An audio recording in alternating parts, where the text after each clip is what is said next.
ఒకరోజు వివేకానందుడు సంతకు వెళ్ళి తిరిగి వస్తున్నాడు. ఆయనతో పాటు కొంతమంది పురుషులు, స్త్రీలు వస్తున్నారు.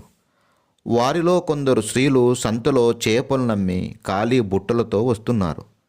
వారితో పాటు కొందరు పూలమ్మి ఖాళీ బుట్టలతో తిరిగి వస్తున్నారు. దారిలో వర్షం మొదలైంది. వారిలో ఒక పూల వ్యాపారి, వర్షం చాలా ఉధృతంగా ఉంది, మీరు చాలా దూరం వెళ్ళాలి, అదిగో ఆ కనిపిస్తున్నదే నా ఇల్లు, ఈ రాత్రికి నా ఇంట ఉండి వెళ్ళండి అని అందరినీ ఆహ్వానించాడు. వివేకానందుడితో సహా అందరూ పూల వ్యాపారి ఇంటికి వెళ్ళారు. పూల వ్యాపారి అందరికీ ఆహారాన్ని ఇచ్చాడు. స్త్రీలు గది లోపల, పురుషులు వెలుపల పడుకోవడానికి ఏర్పాటు చేశాడు.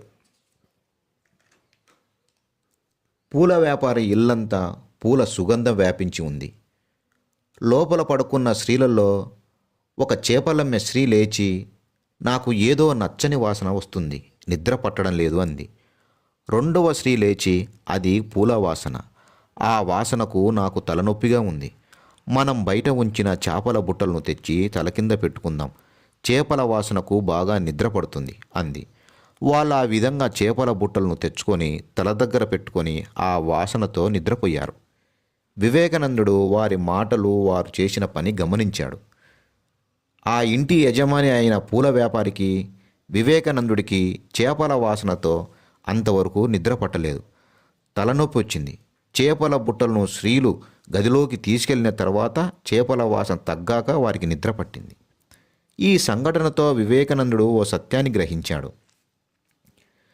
చేపలమ్మేవారికి పూల వాసన గిట్టదు, పూలమ్మేవారికి చేపల వాసన గిట్టదు. దీనికి కారణం వారి వారి అభ్యాసములే. మానవుల అభిరుచులు వారి వారి అభ్యాసం మీద ఆధారపడి ఉంటాయి అనే సత్యాన్ని ఆయన గ్రహించాడు. మరునాడు ఉదయం వివేకానందుడు తన ప్రయాణాన్ని కొనసాగించాడు. మార్గ మధ్యంలో ఒక వ్యక్తి స్పృహ లేకుండా పడి కనిపించాడు.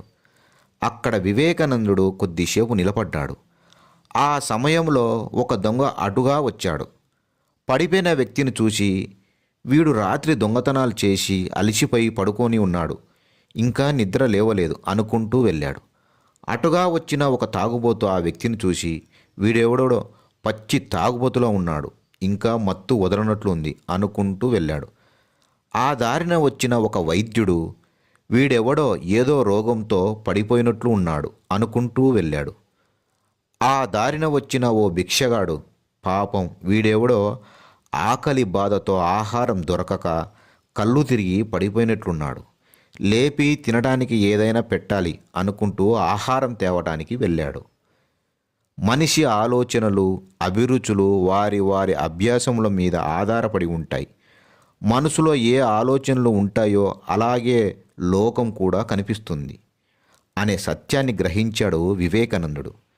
అందుకే మన మనసు మంచి ఆలోచనలతో ఉంటే అంత మంచినే చూస్తాం.